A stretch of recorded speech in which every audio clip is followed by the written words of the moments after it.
Yeah, so let's talk about Pope Francis. I mean, death and the reaction after it, obviously, all over the world.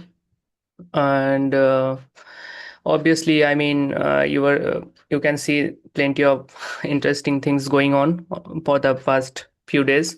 I mean, Israel's deleting a tweet. That's kind of ironic to say, but it is true.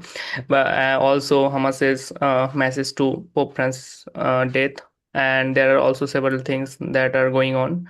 So my take is just that okay, so this is someone who was like uh, all for working class throughout his life, and if you are an atheist, if you are a believer, it doesn't matter, but this man did something that's kind of differentiate him and other people who like advocating for church and religion all over the world.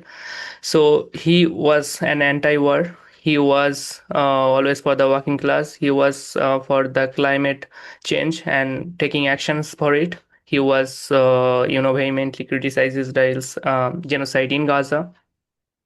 He was quite vocal about it. That's why obviously Israel hate him till this day.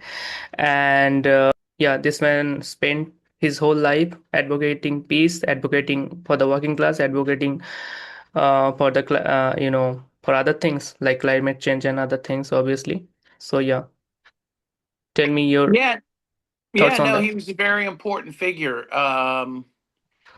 First of all, he openly said that his mentor in Argentina was a communist, and two of his friends that were priests were killed by the fascist junta in Argentina. So I think these are things that molded him. So he carried over very progressive values to the Vatican when he became Pope. And as you say, he was very pro Palestinian. He talked every day to the priest from the Holy Family Church in Gaza. Right. And again, I think was unique Actually, in his. the current prime minister of Argentina, Xavier Milei, actually called him a communist tard.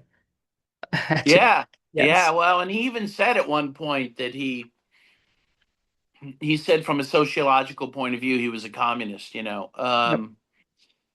Which again for me that's great, and I really admired him, and I think he did a lot for the world. I think he did a lot for the Catholic Church. I think he took over after years of scandal with the child abuse scandal, and I think he kind of renewed the church, made it relevant again in a good way.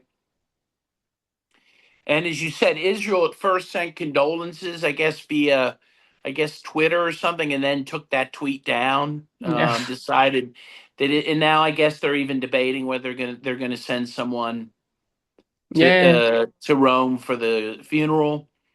And I guess the weekend before, which was Easter weekend, the Israelis prevented an emissary from the Vatican from going into the Holy Church of the Sepulchre, where Jesus had been, his body had laid for 3 days.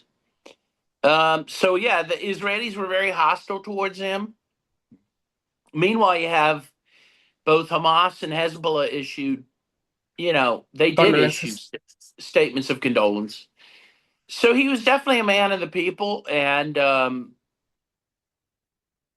I think people from all different religions admired him greatly.